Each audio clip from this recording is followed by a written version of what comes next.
Hello everyone, my name is the Lego Kid 2003 and today we're playing Genshin Impact. In the last episode, we started the Archon quest for this version.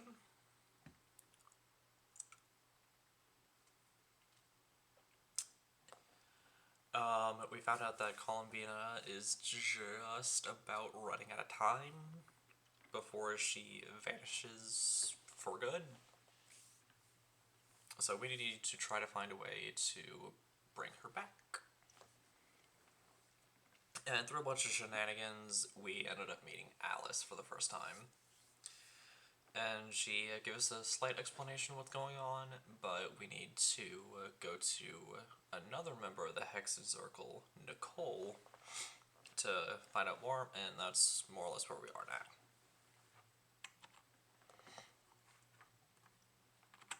So, let's get started.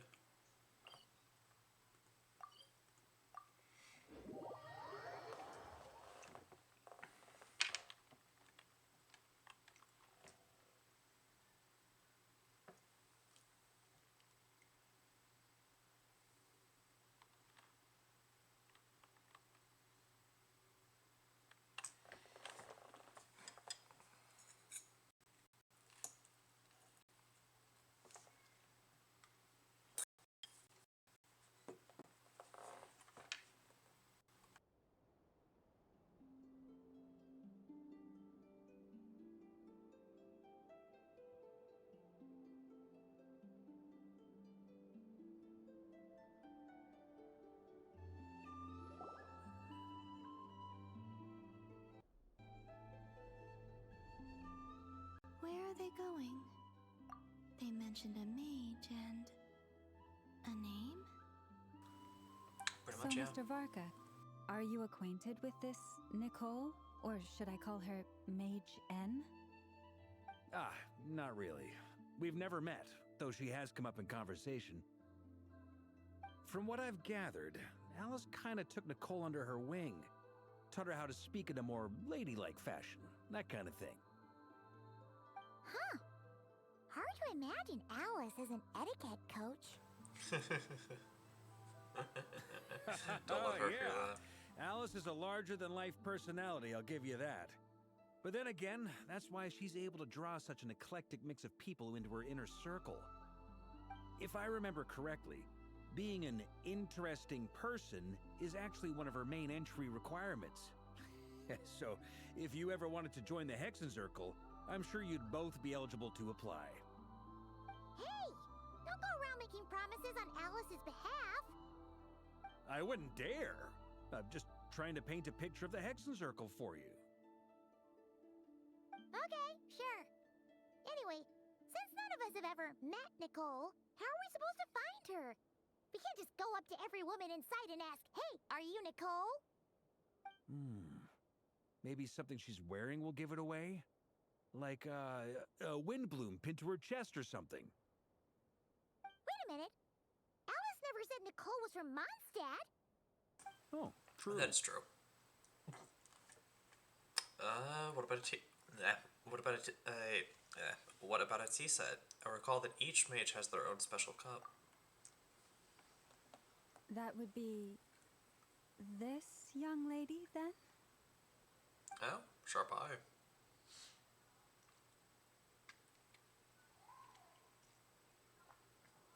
Hey there. Sorry to disturb you, but are you Miss Nicole? Varka, Knight of Boreas of the Knights of Favonius. Alice might have mentioned me before. Mm-mm. If we got the wrong person? Sorry.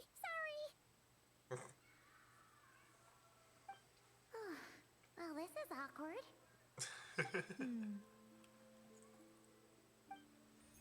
When I shook my head, Whoa. I meant, no, Alice hasn't mentioned you before.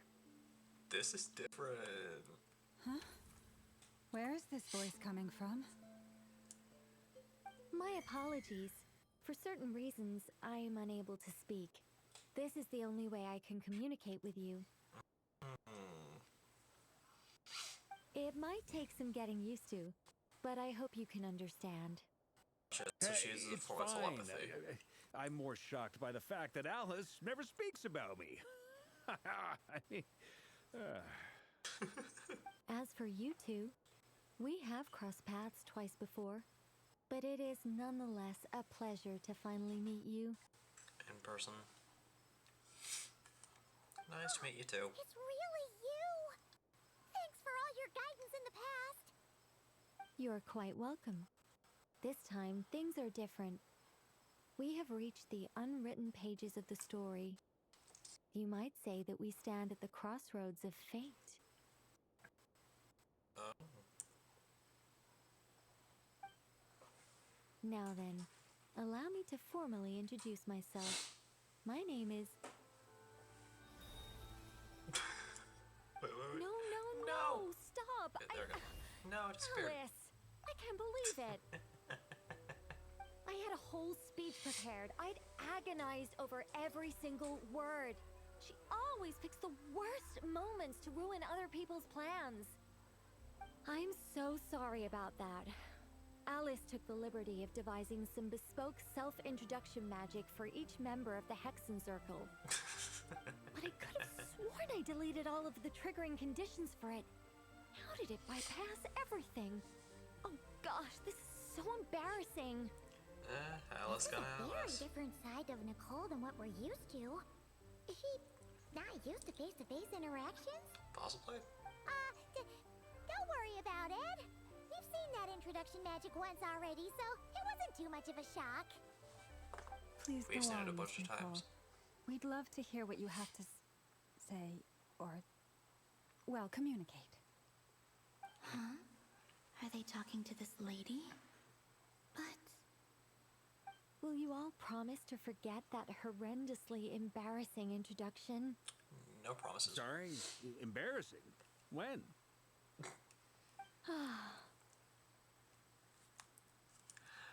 Among the words that hopped out just now, I saw angel. Yes. My name is Nicole, and I am one of a very few angels who have retained both their preferred form and their power. Oh. Well, that's development. The Traveler and Paimon should be no strangers to this concept. There is another of our kind in Natlan. They call her the Lord of the Night. Alright! Paimon remembers her! But we've never seen her in person. Yes. Well, I have retained more of my power than she. It's because I don't Call have Beta a just pacing around long-term in the duty background. to fulfill. To be more specific... no. We'll be here all day if I get into the specifics. Moving on. If I'm not mistaken, you are here because you wish to learn how one might reach the moon beyond the sky. Kind of. That's right. Is that something you can give us any guidance on? Yes, I do know a way. It began with the Hyperboreans, who lived after the War of Funerary Flame. Blank looks. Maybe I should start with the background of the war, Probably a or good maybe idea. not. It shouldn't be an issue. I'll fill in the gaps for you when we have more time. Anyway, after that war ended, the three moons retreated to beyond the false sky. The Hyperboreans were humans I once aided. They accepted the civilization and creations bestowed upon them by the angels. But despite accepting many blessings of the angels, many among them still held on to their faith in the moons. They were reluctant to accept the new order. Even after the War of Funerary Flame, they sought to contact the moon goddesses beyond the sky and receive their guidance. But all three had passed away by that point.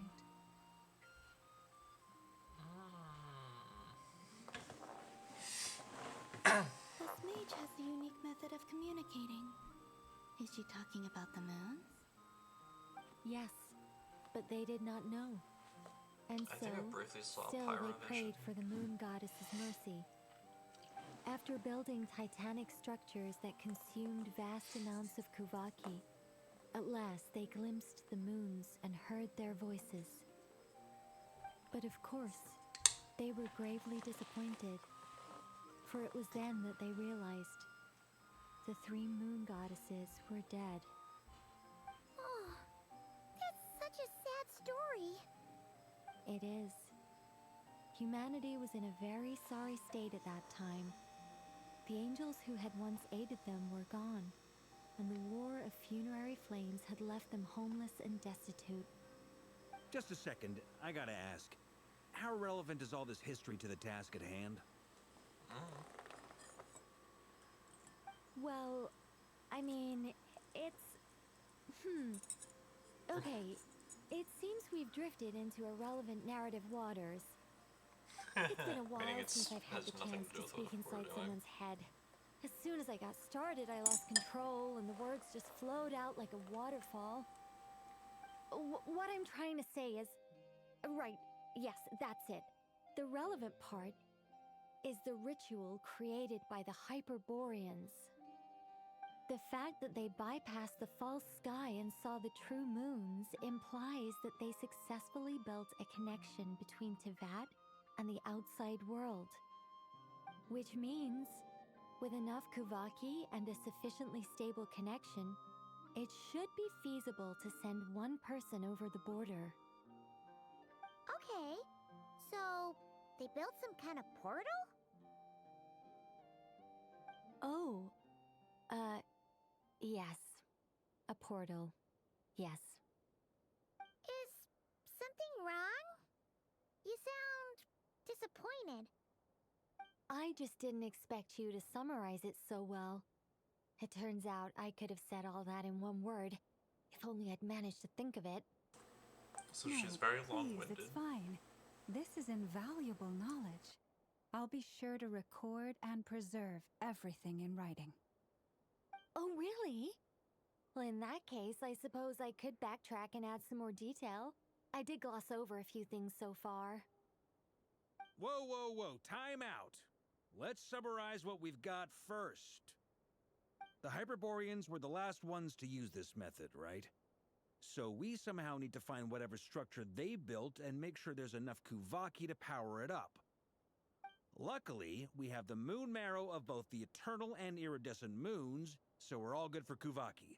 Which means the key issue we need to focus on is finding the place. Am I right so far?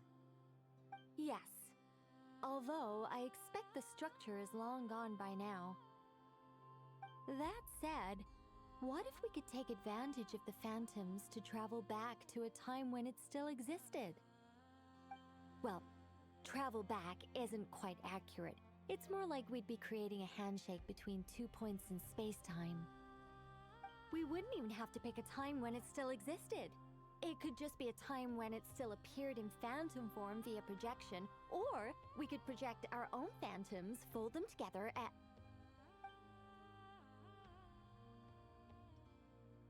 You look lost. Was that too hard to follow? Yeah, I'm pretty well read and even I got lost.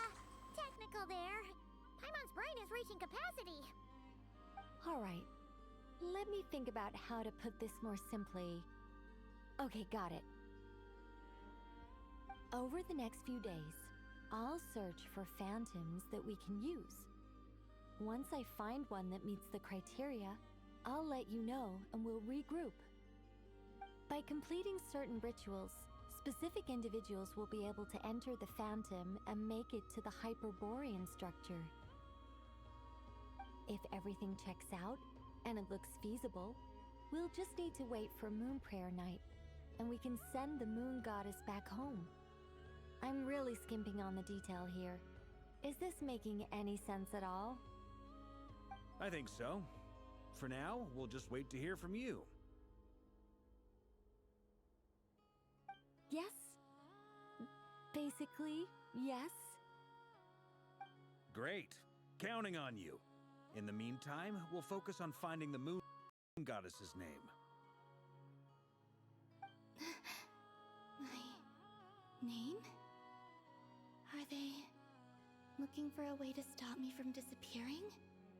Excuse me, Miss... Go on, Miss Nicole.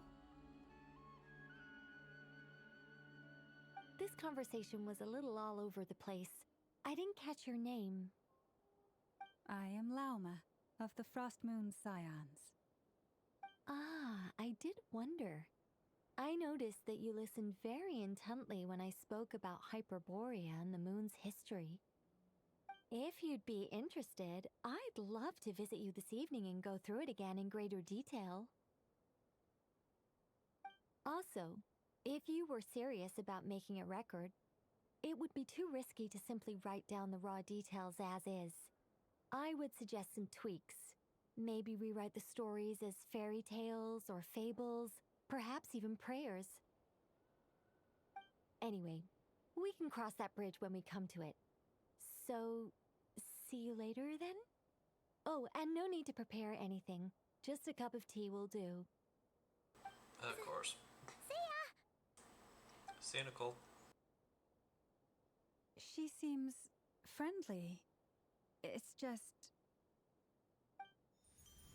It's so nice to find someone who's actually willing to listen. I've been dying for a chance to finally go through all this systematically from start to finish. Any longer and I'd probably start forgetting it.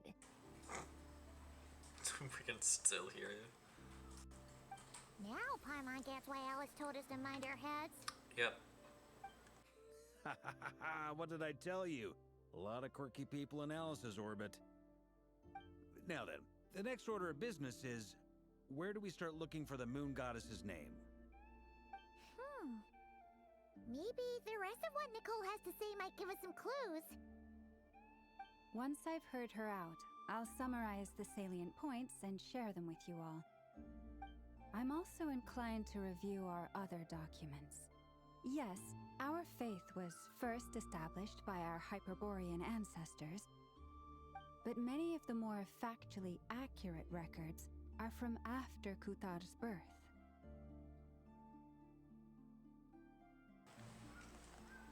I have a hunch that the Fatui might know something too.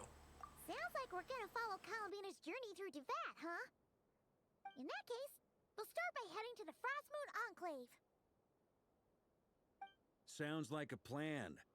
Take this with you. I'll see about getting in touch with the Fatui. It'll probably just be Arlecchino and Sandroni again. They're the only ones who would want to help. That are Thank you, presently Mr. alive. Varka.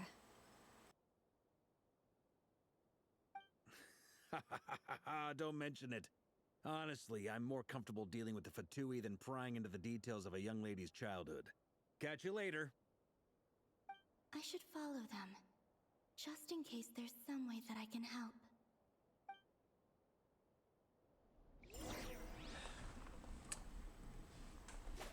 Yeah, Arlecchino is kind of the only one that can really... Or Arlecchino and Sandrone are the only ones that can really help us because... Capitano is dead.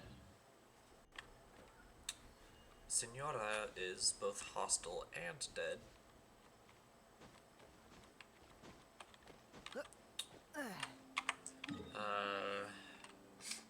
We have not met Piero.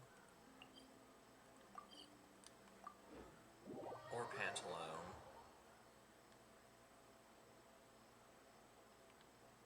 Or Regrator.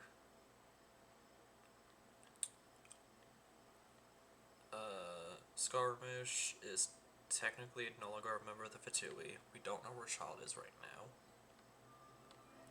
And I'm not even going to get started on Dottore.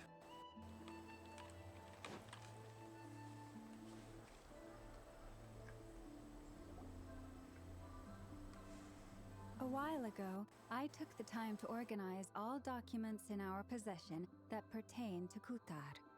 What you see here is the material I consider reliable. You're saying there's unreliable material too? Probably. Yes.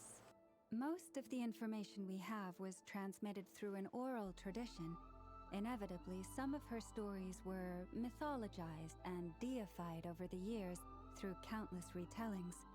That's why I organized them into reliable and unreliable. Good There's call. no sense seeking answers in history unless we can ensure the veracity of the historical record. Makes sense. All right, let's take a look through.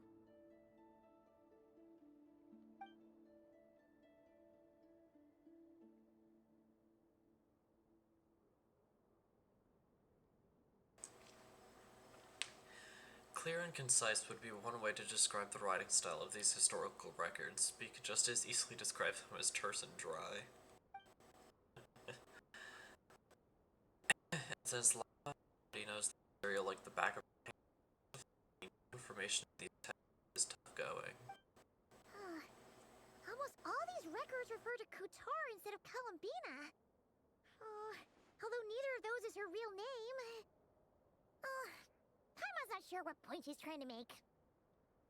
What we can gather from these records is that the Frostmoon Scions worshipped her as a god, placing impossible expectations upon her. I cannot fault them for their earnest faith, but for all their devotion, worshipping her day in, day out changed nothing. I imagine that none of it resonated with Columbina. It wouldn't surprise me if, even back then, she had already begun to reject the name Kutar and everything it represented. Lama speaks the truth. When I heard them call upon Kutar with hope and expectation in their voices, they may as well have been calling upon somebody else.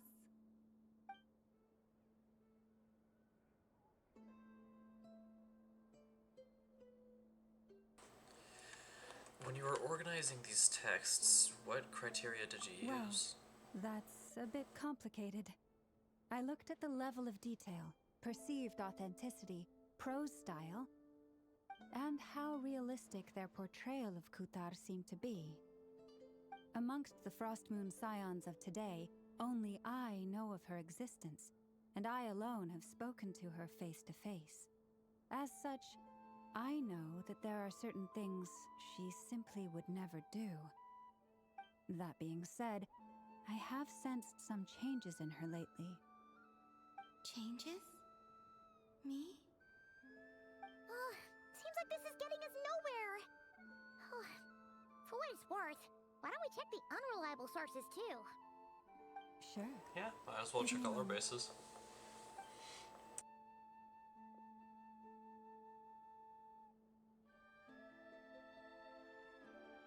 Exerting but a fraction of her divine might, Kutar sheared a great mass from the snow-capped mountain and cast it into the sea, upon whose surface shone the mirror image of the moon.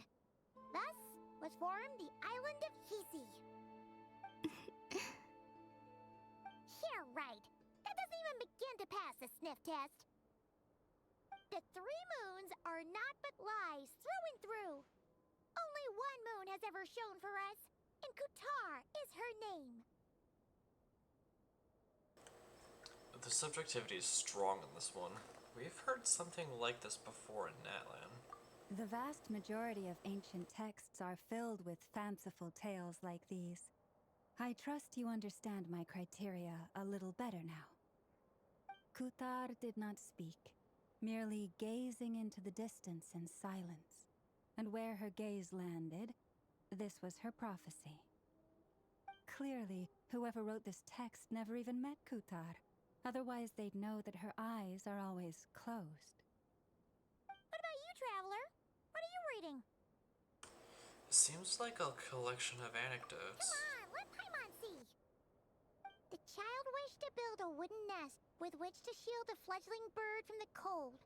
But being so young and lacking in strength, the child could not snap the branches from the trees. Kutar was passing by. Upon seeing the child, she summoned forth the Kuhenki, who built a beautiful nest for the child.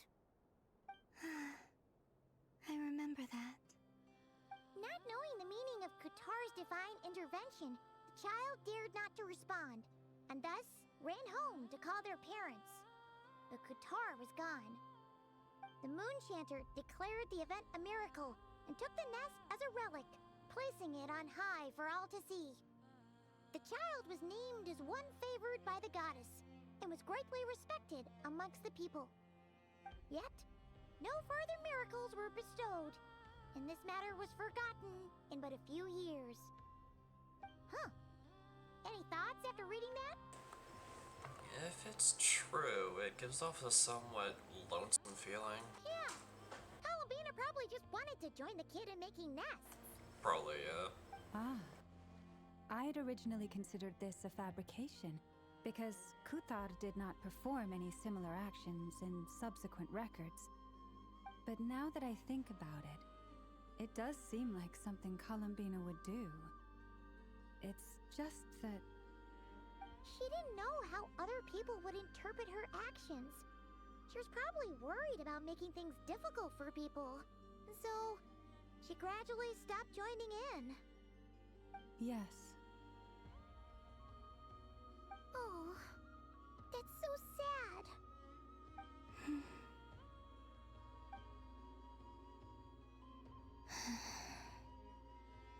And now, I can make no such gestures of warmth, even if I want to.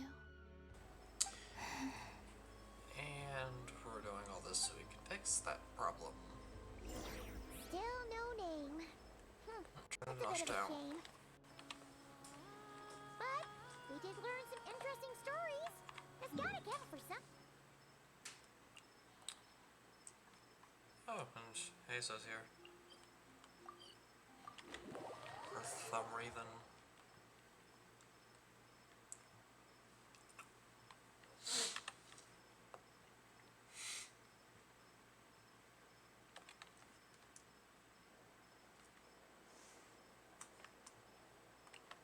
Barca said he was gonna set up a meeting with Arlecchino and Sandrone, right? Let's go back to Nasha Town and see how he's doing. Already there. Really quickly, Primogen check. Okay.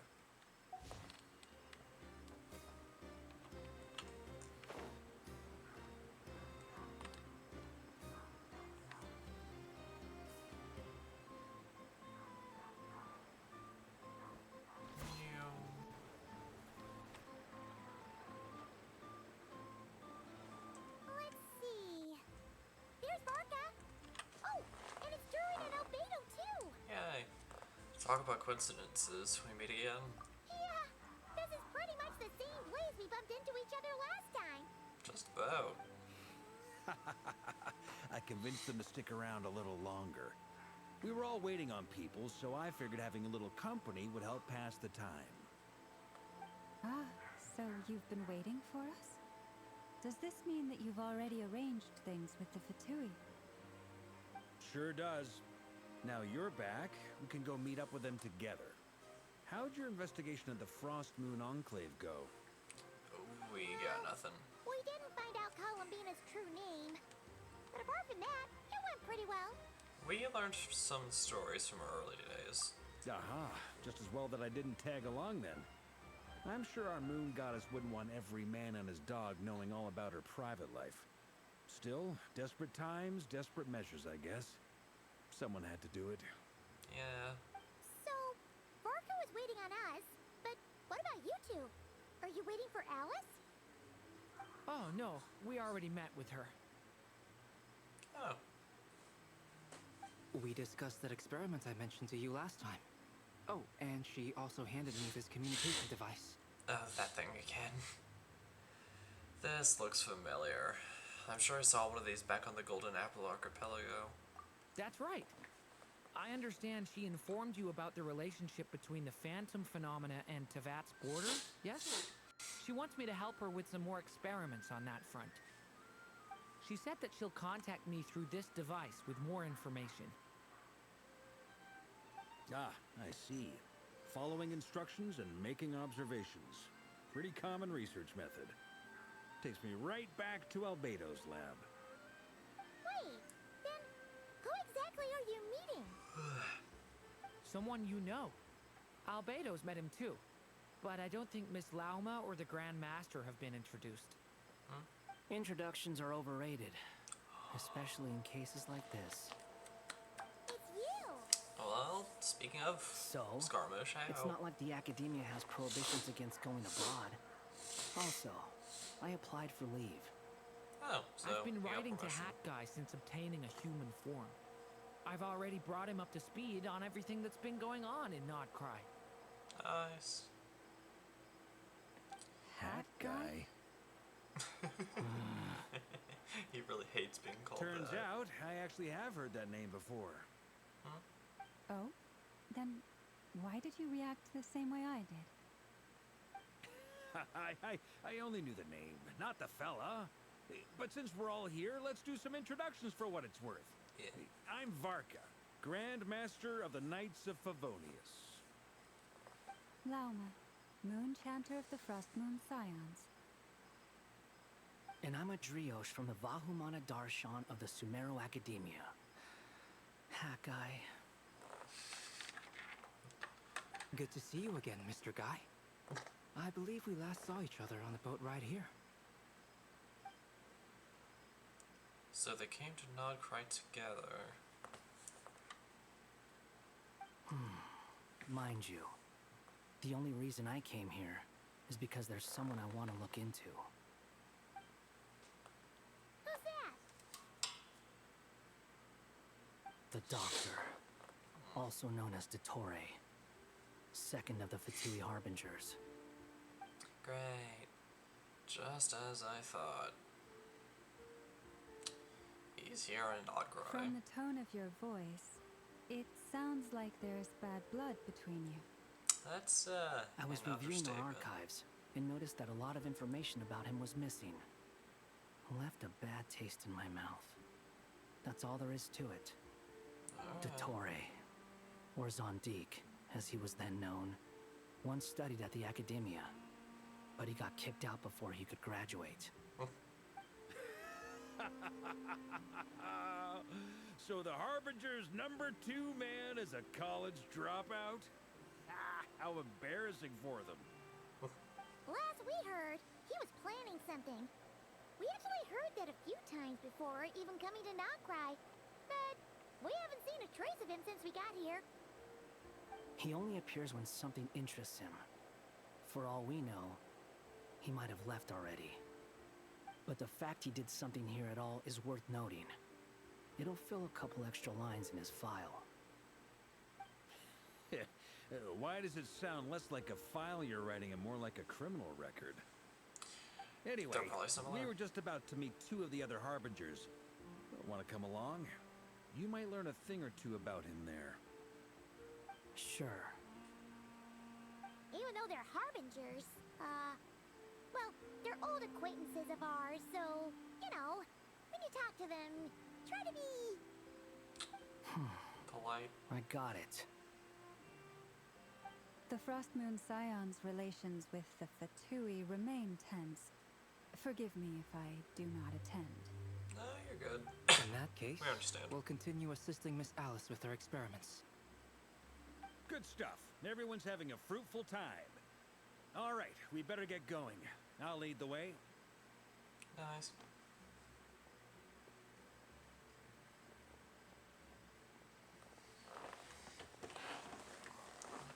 Hey, Fujin. Are you here for revenge? Well, yeah, that's obviously part of it. But I'm not the only one who has a score to settle with him. Neither you, nor Lesser Lord Kusanali, nor I want to see him meddling with things again. Fair enough. One other thing. When we return, let's talk about Columbina. What's the hurry? Don't worry. Pigeons always know which way home is. Okay. Seems like Nahida is really rubbing off on you with all these analogies.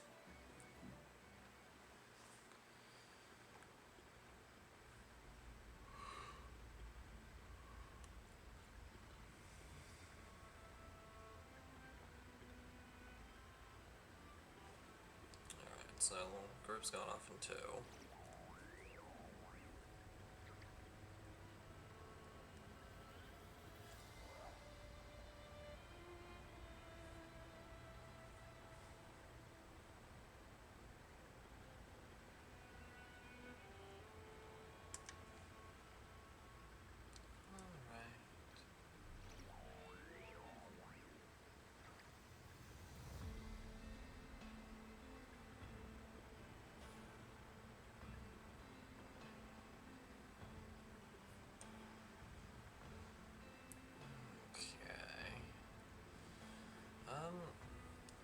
think I'll probably stay alive until the 1 hour mark.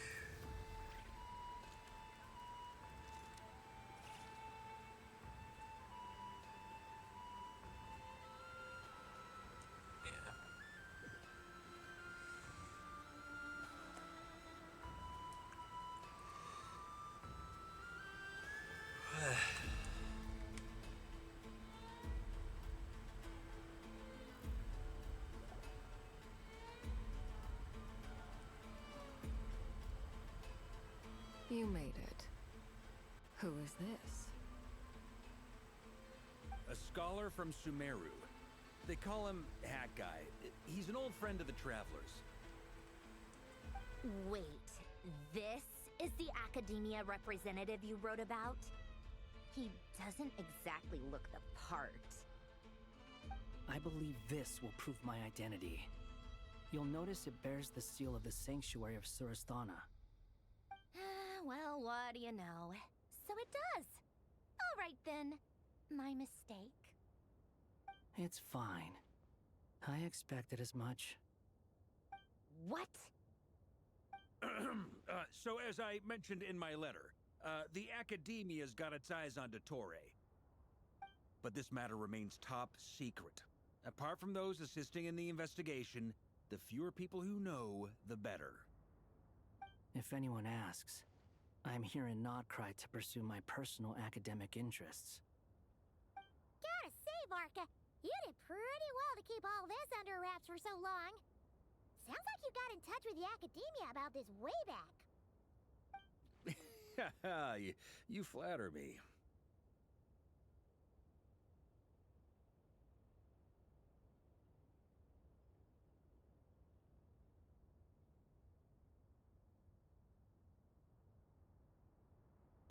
You're all harbingers. What reason would you have to disclose information about Dottore?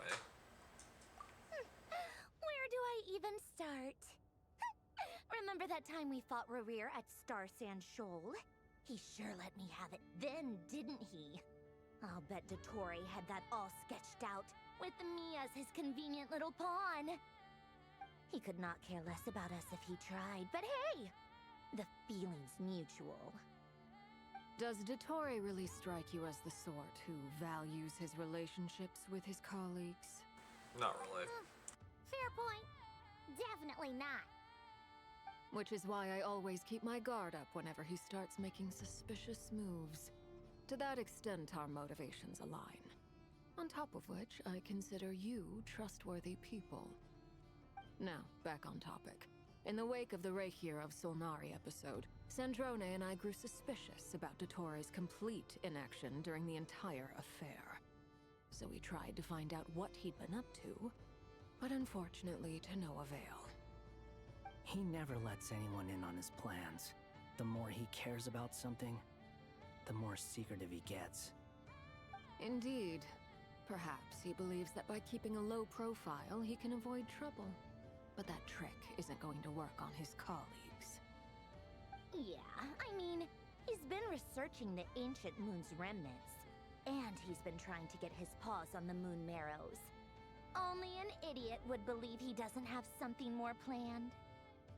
With this in mind, I returned to Snezhnaya and relayed my thoughts to Her Majesty the Tsaritsa, entreating her to have him recalled. That's pretty direct. Did the Tsaritsa agree? Yes. I made it abundantly clear that the Fatui's business in Nodcry is almost concluded, and we do not need 3 harbingers in this territory. Her Majesty concurred. Accordingly, Dottore has returned at her orders. I imagine he is continuing with experiments, which no one besides he would ever have any interest in.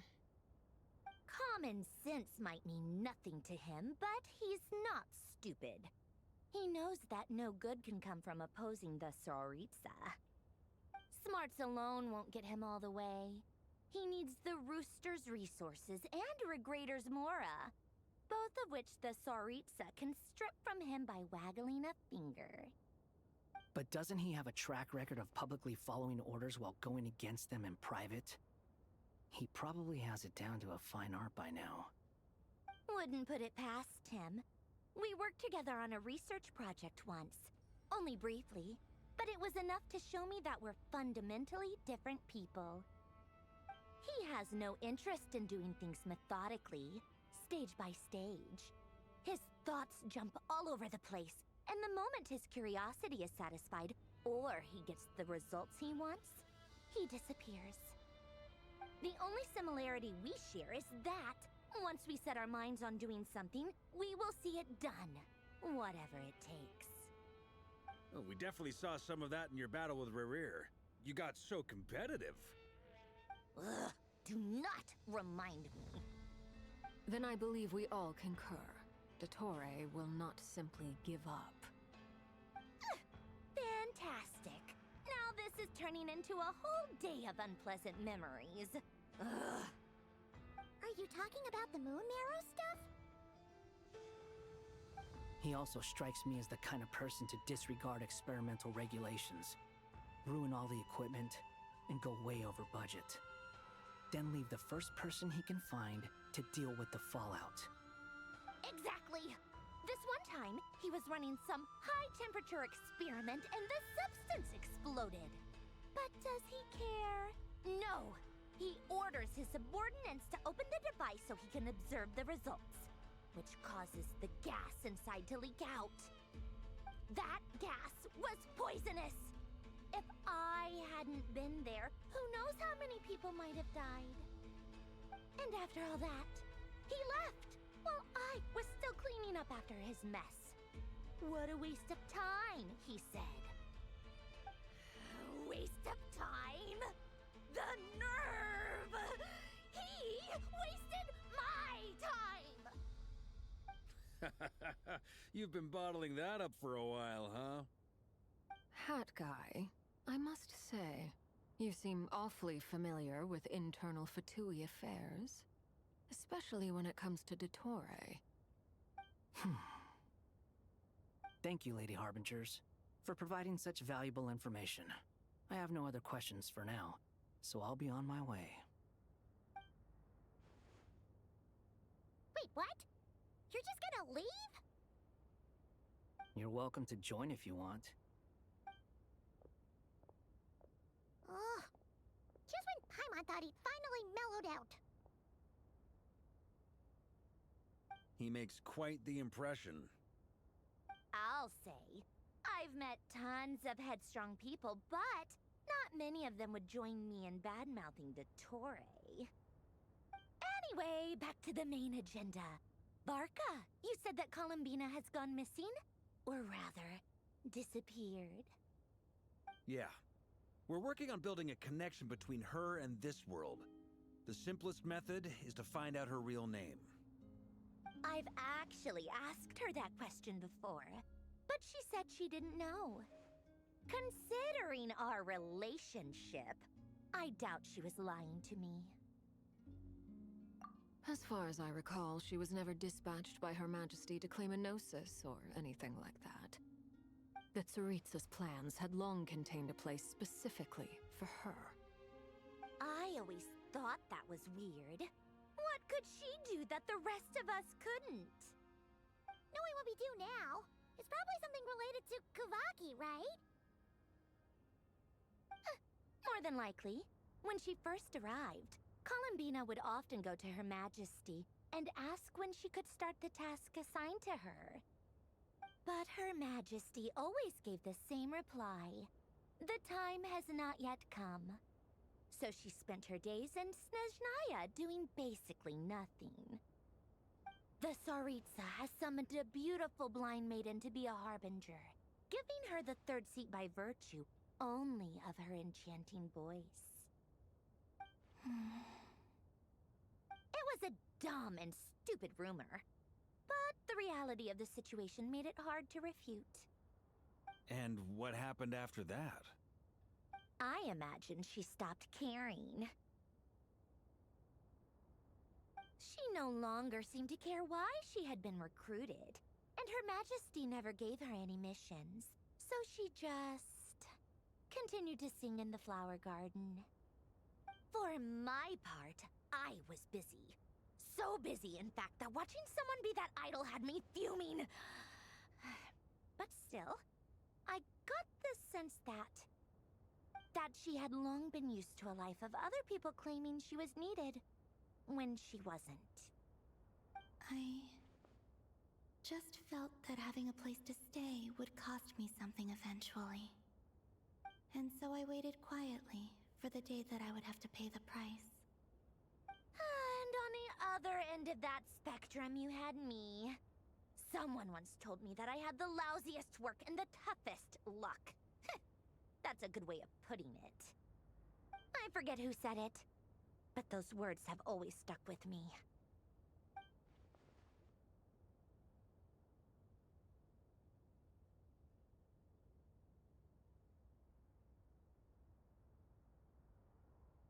But you've done your job exceptionally well all this time. Because at heart, you are a conscientious person. What is it? Something come to mind?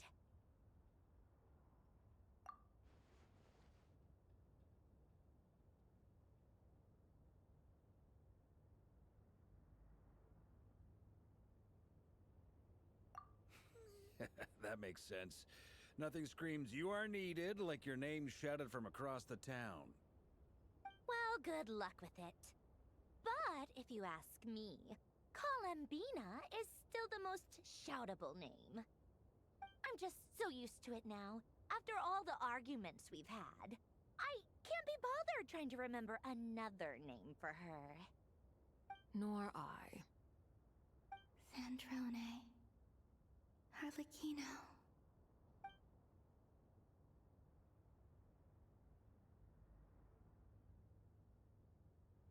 Huh! It's a Sealy! Does that mean Nicole has news for us? Ladies, I thank you for your hospitality. If the chance ever comes up, I definitely owe you both a drink sometime. I'm sure it will. You can make your own way out. Heck, you've been here enough times, you probably know your way around better than I do. Okay, time to do what adventurers do best. Follow that Sealy!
Here you are.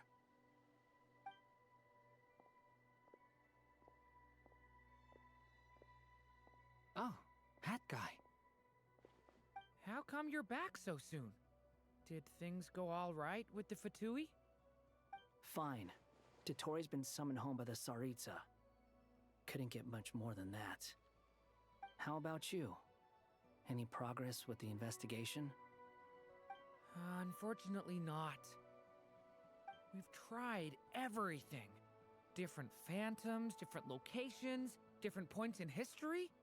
But the results were the same each time. Abyssal monsters roaming the land.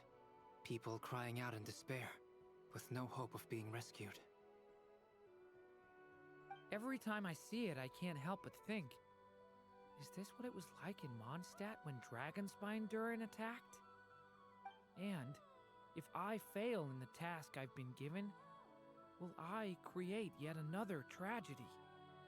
That's just meaningless speculation. When we encountered similar phenomena previously, I tried to interfere with those illusions, using sounds and lights to guide them. However, we could not change their fates. At most, we were able to extend their existences. The events of the past are like fate that has been written into Irminsul. There isn't a living thing in Tevat that can escape its past. But Miss Alice instructed us to try to find ways to change the outcome that these phantoms face. It's an impossible task. Can't you just refuse?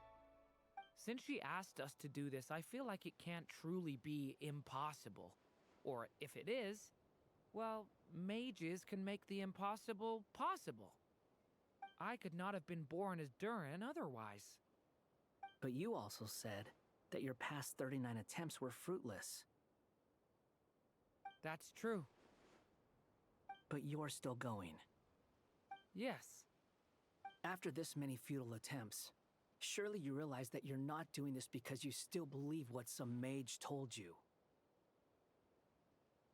It's because you want her hypothesis to come true. It's something you wish for deep inside. So, think for yourself about what you want to do. As long as you don't believe it's futile, it isn't. Yeah.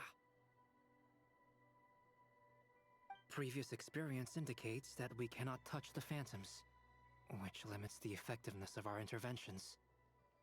If we want to clear this hurdle, we need to break this rule somehow. Same thought here. Following the same rules means repeating the same failures. Reducing ourselves to mere playthings of fate. So you mean we need to figure out a way to make contact with them despite knowing that we can't? Yes, and I suspect that's something only you are capable of. Everything in Tevat is logged in Irminsul, but the withering that once occurred in Sumeru was a sign that the Great World Tree was being corrupted. This corruption allowed things that should not have existed in Tevat to appear. This is tantamount to rewriting reality to an extent. You're saying abyssal power might be able to affect those phantoms? No one's ever tried it before. If you're gonna try it, it'll take courage. And you have to be confident that you can control it. Is anyone there?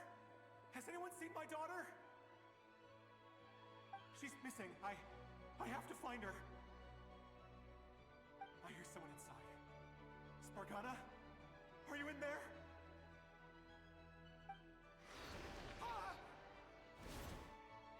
If I can use my abyssal powers to warn him that there is danger here, maybe it'll change his decision. Maybe he'll stay away. Yes. The important thing is not the nature of the power, but rather how you use it. To intimidate and obstruct. Sounds about right for the Abyss. Let me try. I should be able to influence that thing.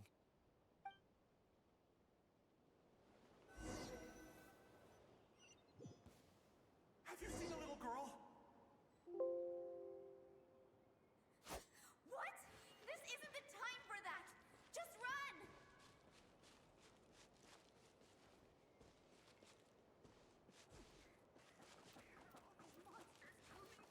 I hear someone inside. Spargana? Are you in there?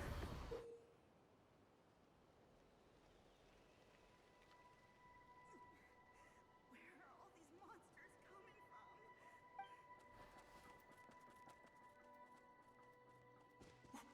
What is this? Looks dangerous. I should get out of here.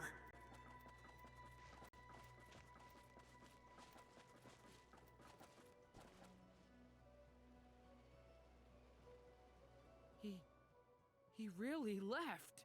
Ha! We did it! Don't celebrate too soon. Follow him. See what he does next.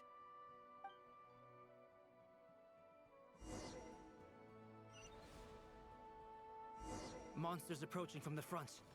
You need to stop them and create an opportunity for him to hide.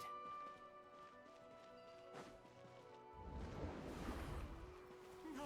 There's monsters ahead!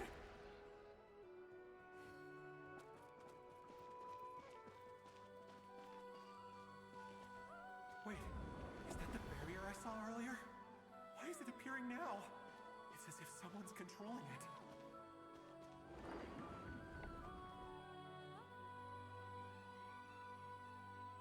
The monsters are gone. Is it safe now?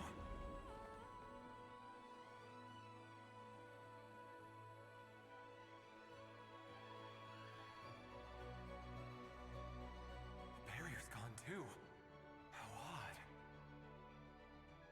Anyway, I guess I'll keep going.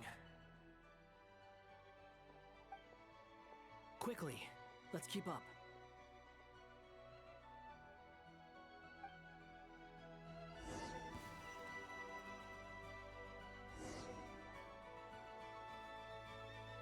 Wait, there was someone else here? Don't go any further. We've got anti-monster traps laid out everywhere. But my daughter must just be up ahead. I have to go. This way's blocked.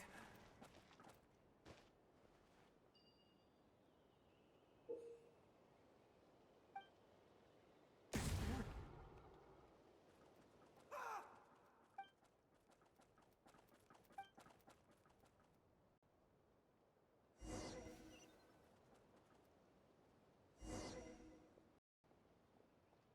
Wait, there was someone else here? Don't go any further. We've got anti-monster traps laid out everywhere. But my daughter must just be up ahead. I have to go. This way's blocked.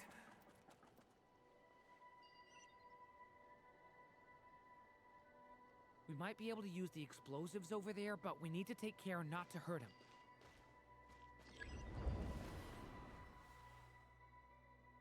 I'll use the barrier to keep him at a safe distance. I'll use the barrier to keep him at a safe distance. This barrier seems to be helping me somehow.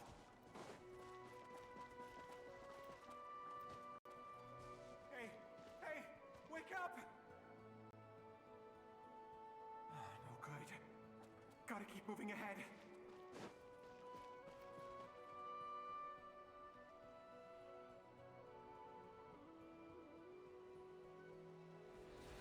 So many monsters! There's still a chance, Durin. Use the traps.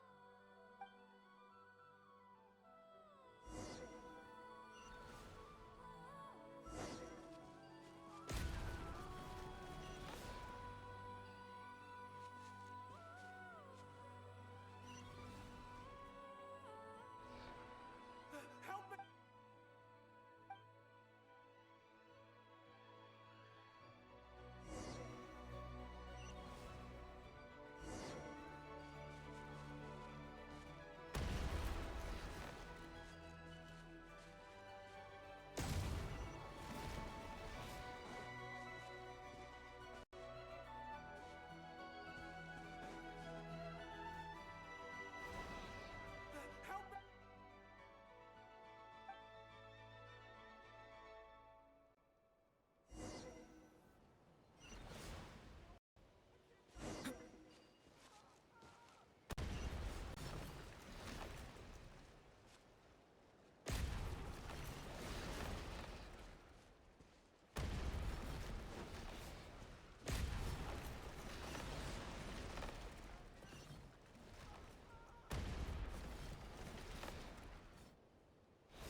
This is a new development. I've never seen this happen before.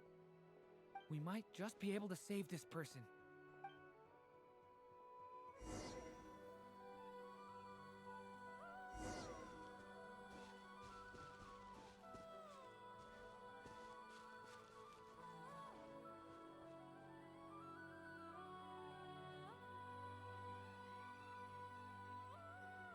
Hello there. Have you seen my daughter? Spargana is her name. She's carrying a large backpack.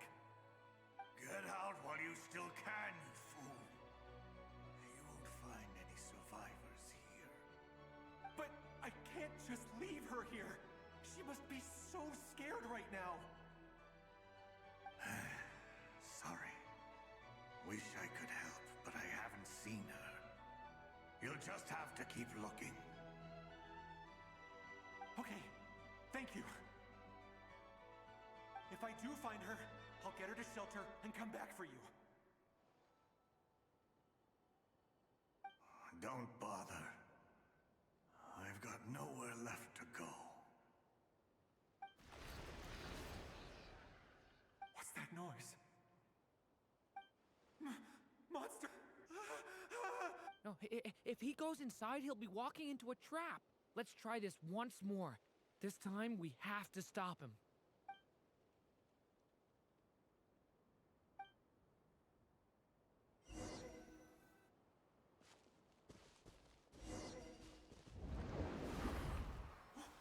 Why? How will I know where Spargana's gone like this? You know what? I'll trust this strange barrier. It's gotten me this far after all.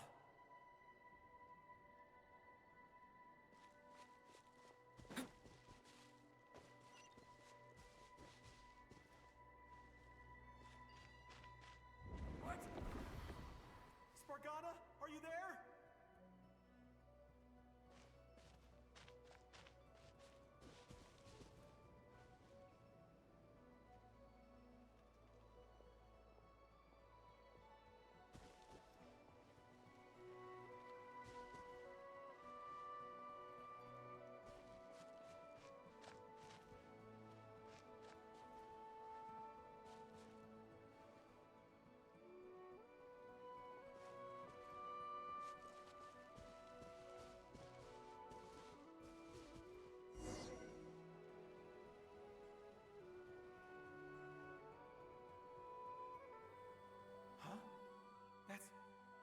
That looks like one of my daughter's books.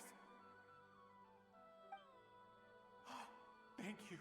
Thank you. Yes, it's one of hers for sure. That's her name on it right there. She left her backpack here. Durin, just like last time. Use the explosives.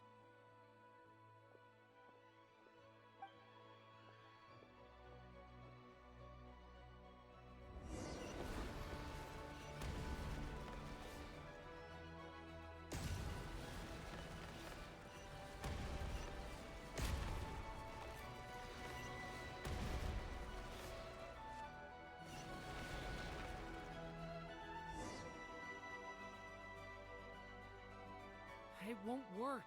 There's not enough left. If he makes it in, he'll die. But then, this clue could be the key to him finding his daughter. It might not be the only one.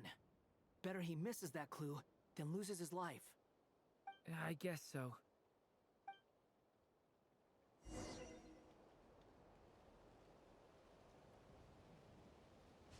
Stop him, Durin. We can't let him get any further in. That's my daughter's book! She's passed this way! Why? Why won't you let me go in? I've searched and searched and searched just for this! But how will I find her without any clues?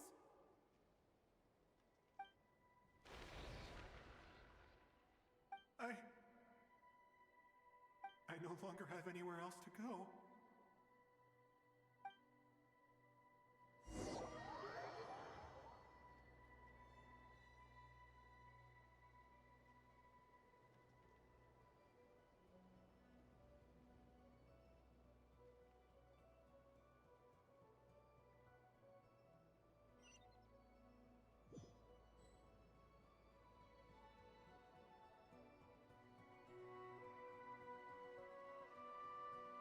I'm sorry.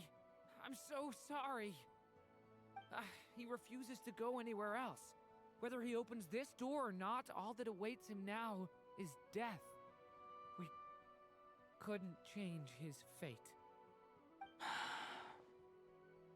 Albedo? Hat guy? Let's try one more time. I don't know how we're gonna do this, but I don't want to give up either.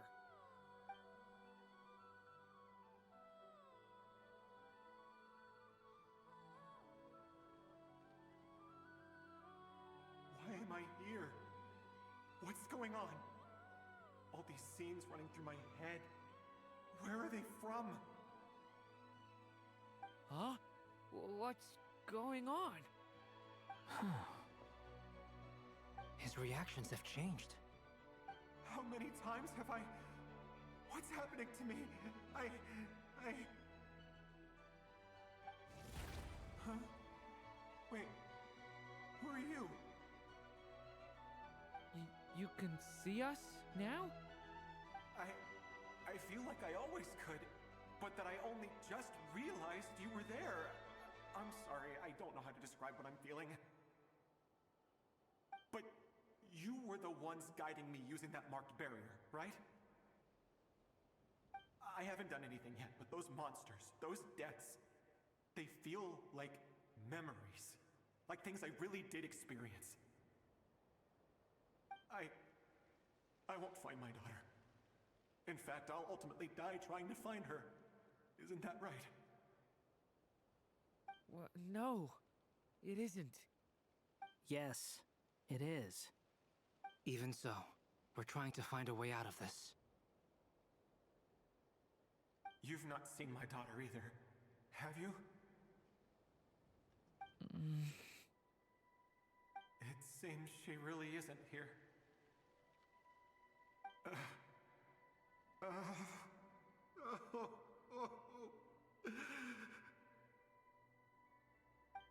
I'm sorry we couldn't help you.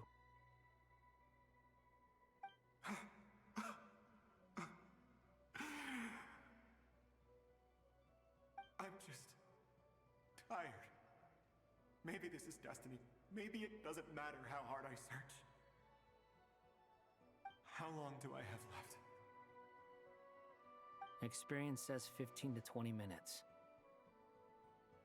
15 to 20.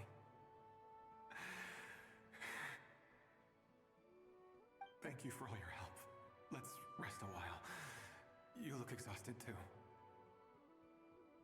Now's not the time for you to start pitying us. It's not pity. I'm just realizing that I've only got 10 or so minutes left. You know?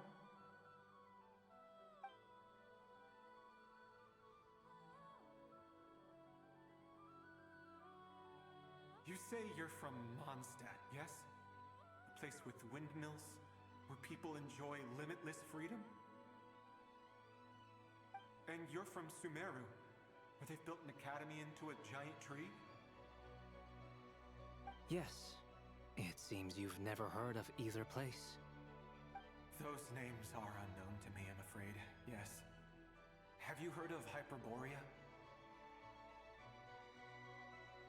I have, but I heard that it was destroyed in the distant past.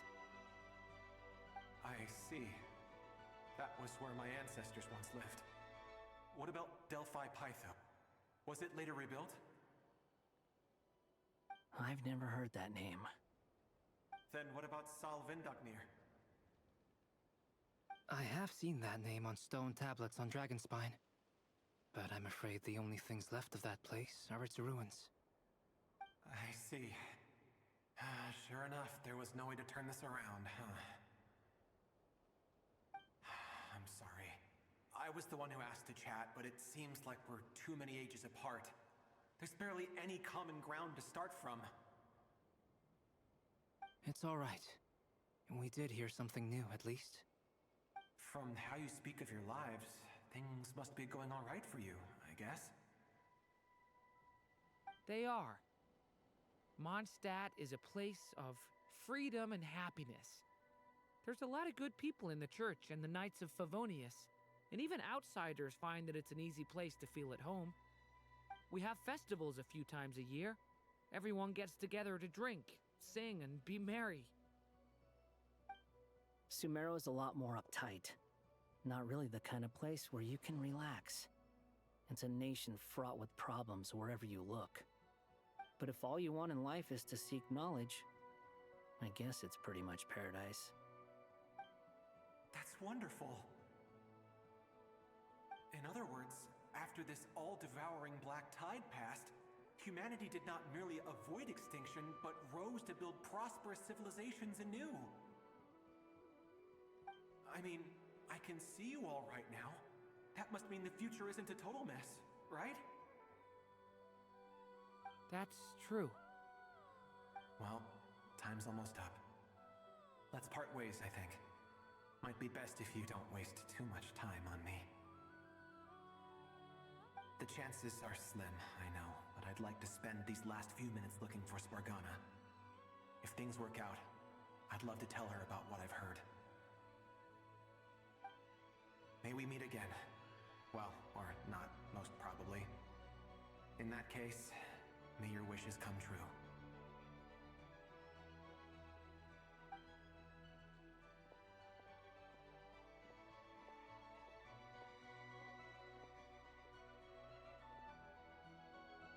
He's gone. In a few minutes, he will meet the end that was his to begin with. The ending of this tale did not change, but I believe that we've just made the most progress we have yet. May your wishes come true. If only it were so simple. Hat guy, could I ask you a question? Hmm? You've never talked about your past. It seems complicated, and it weighs heavily on you, too. Would you be willing to tell me about it? I mean, sometimes it's better to get things out in the open. Take that guy we try to help, for instance. At least he said goodbye with a smile, right? I know about Albedo's past. Our experiences are very similar, and he created me. As for you, you're my first friend, and you've witnessed every step I've taken. But by comparison, I know nothing about you. Either way, I mean, we're still best friends. But if I knew more about you, I might understand your thoughts a bit better. I've told you about myself. I'm a student at the academia. And what did you do before that? Prepared for the entrance exam? All right. If you really don't want to talk about it, I won't press you any further. I was a puppet built from the branches of a white tree, using technology left behind by the Conrian schools of mechanical engineering. A white tree? You mean an Irminsul tree? Yes, a branch of Irminsul that was once connected to the main tree. So you had a human creator too? Yeah, but my creator abandoned me after deciding that I was a failure. After that,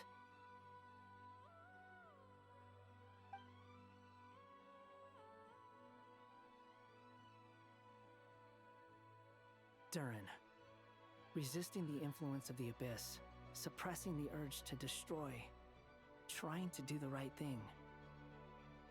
None of these things are easy. But no matter how hard they are, trying to rewrite past wrongs is far harder. You asked me if you would create a new tragedy if you failed. I told you there was no point speculating about that. But the real answer is, yes, you absolutely will. Hat guy. But at least you've got people here to help steer you away from the wrong path. So, just keep aiming towards the light. I will. I promise. All right, break time's over.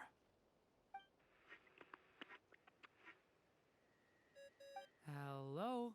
Durin speaking. Hello, friends, it's me! What been up to, I'm detecting some unmistakable fluctuations here at the border. The amplitude isn't particularly high, but they're completely different signals from the ones before, and the scale is comparable to those I've detected previously. Alice, we were unable to save that person. However, he appears to have retained a portion of the memories gained through that cycle, and was able to hold a conversation with us. I see. Well, that is rather odd indeed. It definitely merits further attention. Could I trouble you to keep trying the same approach? I need to gather some more data. Counting on you. I should probably have Nicole come and check this out as well.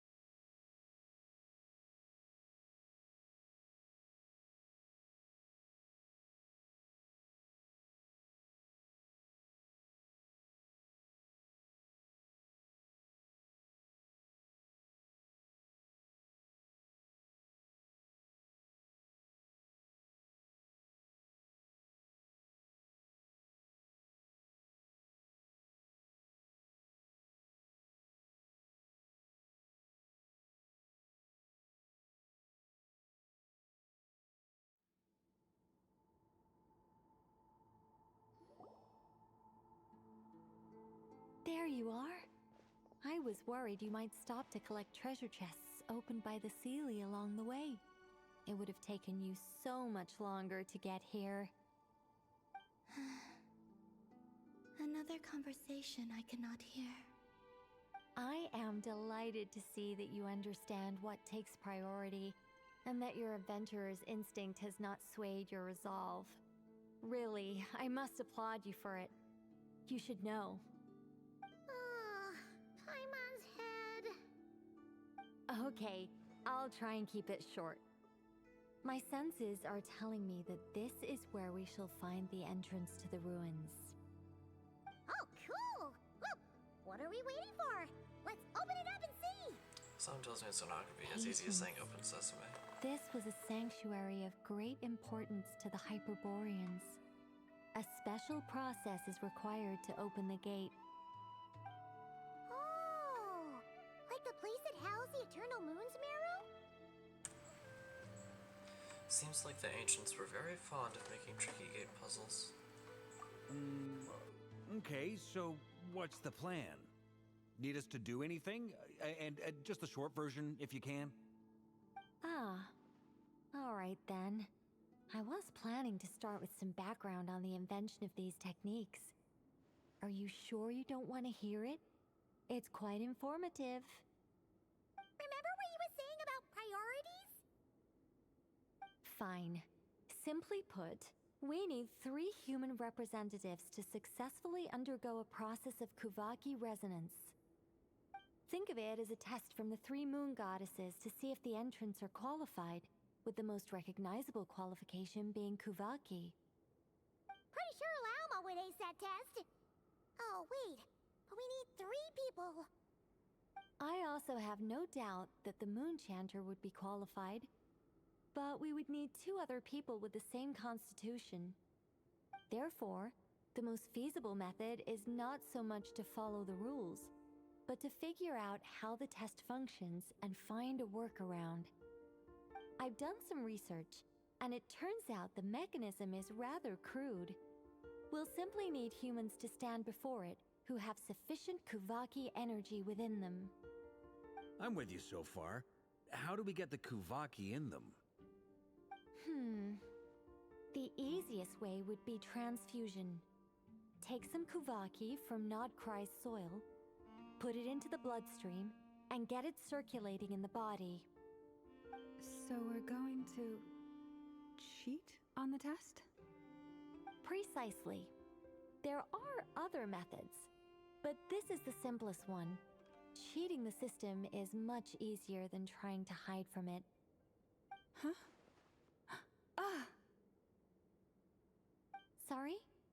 Does the idea of cheating upset you, Miss Lauma? No, that's not it. I suddenly had an idea. Oh, what is it? It's about Moon Prayer Night. I figured out a way for Kutar to join in the festivities. Yay, but we can discuss that plan later. But as Paimon said, we need to have our priorities straight. Let's get back to the test. I'll follow up with Nefer on the festival arrangements. Oh, okay. Anyway, is this really the best method we have? A Kuvaki transfusion sounds dangerous, no matter how you slice it. If you think that's dangerous, wait till you hear the other methods. I'd be more than happy to go through them if you'd like. There are several. No need, we're good. Let's go with this one. Very well. Kuvaki transfusion it is. Now, I should mention that the risks can be greater or lower depending on individual compatibility. It would be rash to simply infuse the Kuvaki and hope for the best. If the body rejects it, the reaction can be quite severe. The symptoms are similar to another condition that some people living here suffer from, known as congenital Kuvaki sensitivity. So, before we execute our plan, I will perform a simple test of my own to see who is compatible and who is not. Once that is done, we will have to complete the resonance process as rapidly as possible. The participants must remain stationary while the Kuvaki circulates and bonds with them, and they mustn't eat or drink anything.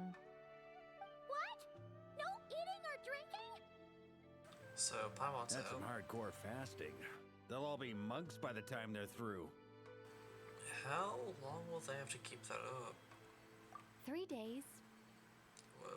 Oh, that's so long! And we still need to find 2 more people who are not just compatible, but also willing to volunteer. Fasting? What are they talking about? I'm willing to volunteer. Really? Don't you want to think this through? Haha, count me in too.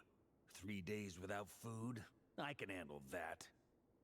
Miss Nicole has made it clear that this is the easiest way. The way I see it, there's nothing else to discuss. It's time to step up.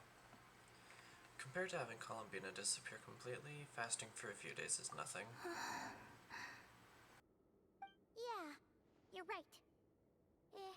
In that case, Paimon volunteers to be Captain of Logistics. She'll keep the fires lit and grab some spare clothes to keep you comfortable. Good work, Paimon. Then we'll start with you first, Traveler. Please step forward.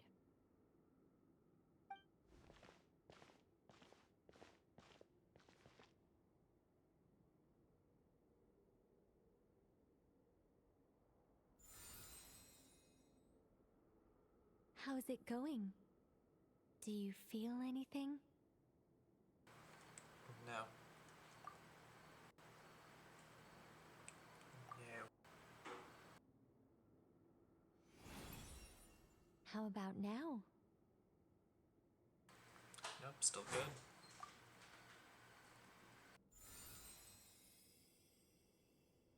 And now?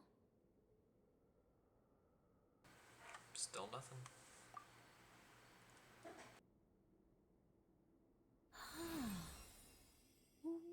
What about now? Nothing at all. You guys, it's not a competition, you know. All right, I'm officially impressed. Even as a descender, you can withstand far more than I imagined. It's like I summoned a giant stone titan to arm wrestle you, and your arm hasn't even moved an inch. In my last attempt, I infused 5 times the amount of Kuvaki required. That much? Yes. Safe to say, compatibility won't be an issue for you. You're eligible to join. You're next, Mr. Varka. Sure, here goes nothing. All right. I'll start where we left off. 5 times the required Kuvaki dose. Whoa, whoa, whoa, hey, wait a minute. How's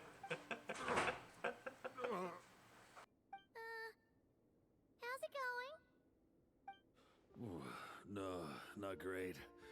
I kind of want to puke. Feels like I've been drinking too much. A few bottles of wine, then a big stein of Dark Horse. Some hard liquor from Liyue mixed in. You think this is funny? I just lost to a young lady in an arm wrestling contest. I'm never gonna live that down. My apologies. I'll lower the concentration and try again. Oh. How's it going now? I'm not as dizzy as last time, but I can still feel it pulsing around. In that case, you wouldn't be an ideal choice, Mr. Varka. Let's try someone else. Okay. Let's go ask some of our other friends then.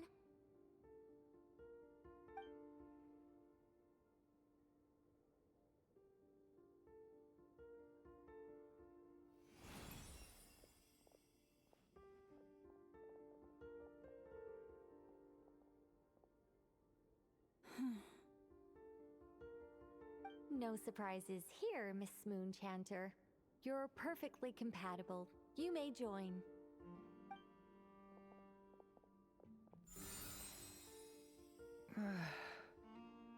I'm getting a slight headache. Shame. You were so close.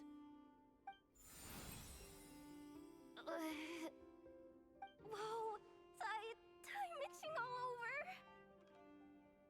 Allergic reaction. We can't have that. Huh?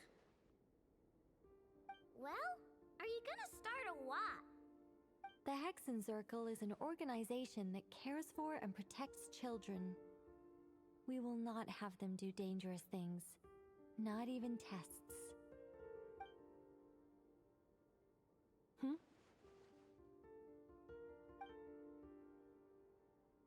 Is something the matter?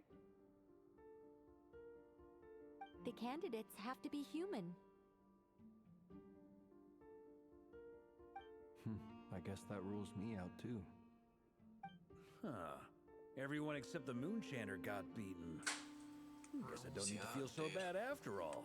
I mean, looks like this isn't gonna be as easy as we thought. Perhaps I could ask for volunteers among the Frost Moon Scions. I'll see about talking to some trusted Lightkeeper colleagues. Itlua springs to mind. In fact, I think we had some former Frost Moon Scions join our ranks recently. Can you give me the scientific explanation for how the test works? I can probably make some kind of test bot. Then we can just zip through Nasha Town, going up to people and pressing a button to check their status. Wouldn't that be way easier? No. Wow! No elaboration for once. How about I contact the Knights of Favonia's garrison in the Wave Chaser plane? Shame that Lohan's already left. And that guy's even tougher than I am.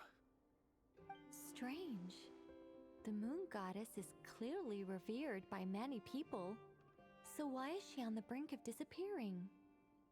She mentioned that the world has rejected her from the very beginning. And when we fought the Raikir of Salnari, it seemed like she exhausted her power for our sake. Also, Paimon's not sure revered is the right word for how people feel about her. Gratitude, certainly. For my part, anyway. It's basic reciprocity. She helped us, so she deserves our help in return. Yeah. Even though she looked like she didn't care, she still saved a ton of people, including me. A review of the relevant data leads me to conclude that Miss Columbina is a good person. Yep, you bet! They really think so? I'm super surprised that Columbina isn't her actual name, though. I think it really suits her. It's light and graceful and... yeah, just a really pretty name. I know, right? Unfortunately, that's not our decision to make. Columbina. That was the code name the Fatui gave me. But it also came up in the song I heard when I was born.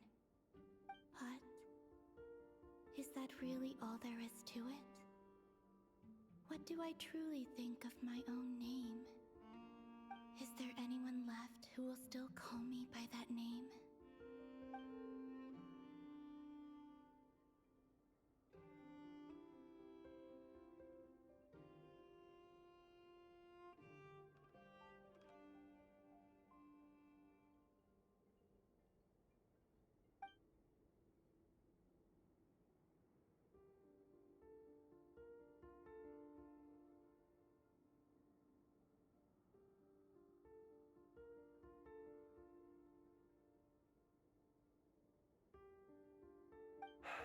Moon Prayer Night is getting closer by the day.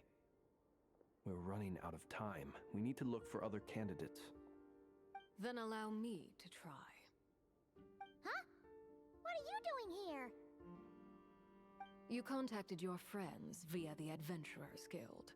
Sandrone has been keeping an eye out for something like that, so she informed me. Since I have the ability to accommodate a moon marrow, I should prove to be a suitable candidate. Arlecchino. That does make sense. When can we begin? I see. We can begin right away.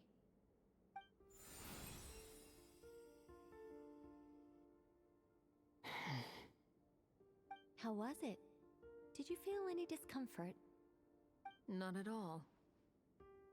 Then it seems we shan't need to look for additional candidates after all. Great! Cool. Alright, like Paimon said, the rest of us can take turns making sure the three of them stay warm and comfy. Then, my job is to take care of the caretakers.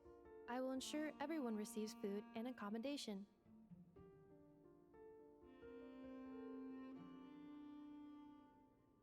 Alright, let's do this. No time to waste. I'm ready as well.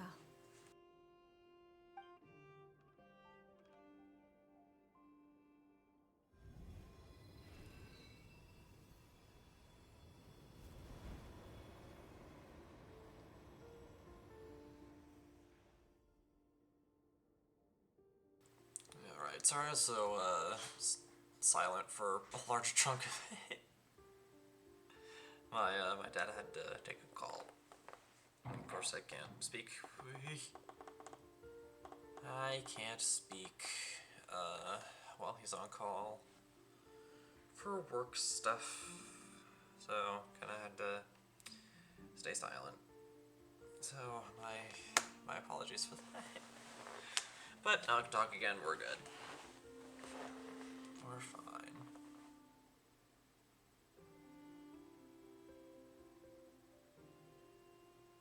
Oh yeah, Vorka's telling Paimon not to cut in.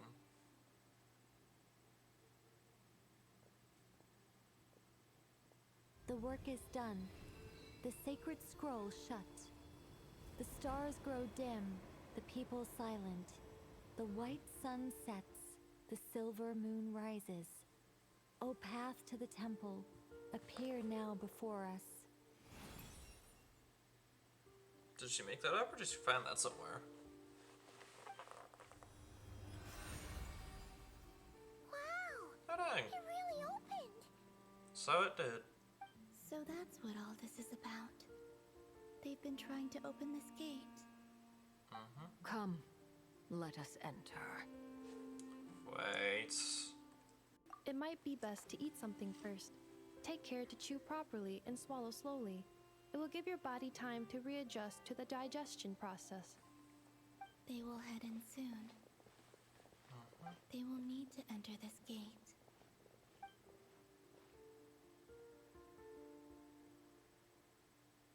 But she can't. I cannot pass through. Is it because I have no physical body? Probably.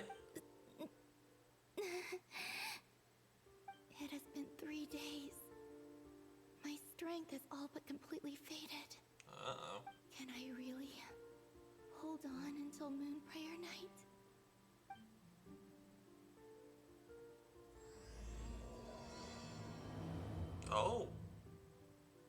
okay, I guess we're starting Act 6 right now. Psych. No, we're not. We can stop here. Okay.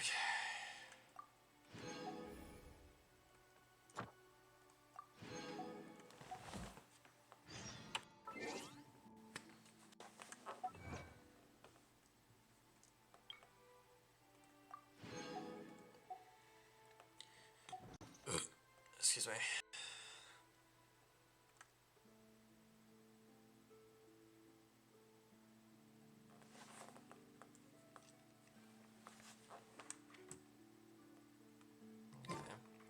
But yeah, I was trying to, what I was wanting to show you guys was the fact that I gave my character a hat. I gave Shao a hat. And while I don't look good in hats, my mannequin looks pretty cool. Looks pretty nice. And just a 3-star line. Which is there. Okay.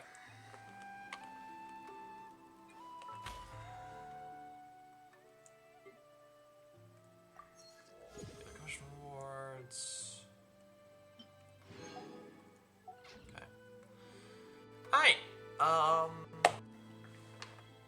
I think we can cut it off there.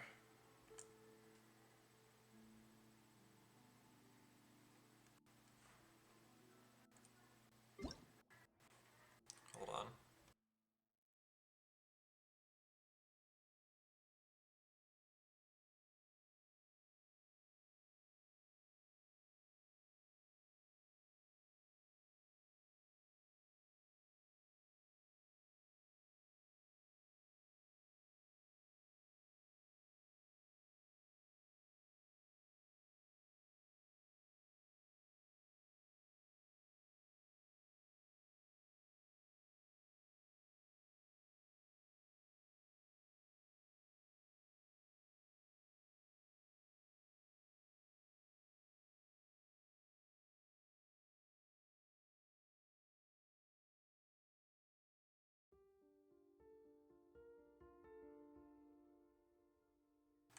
Sorry, I just needed to like quickly message a buddy of mine to take pressure off of him for something.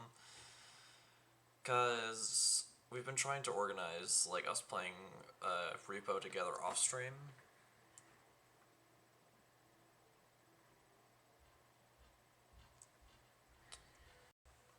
And we've poor good dude's just been stressing about it, so I just needed to reassure him that if we couldn't do it tonight, we can do it tomorrow and it'll be fine.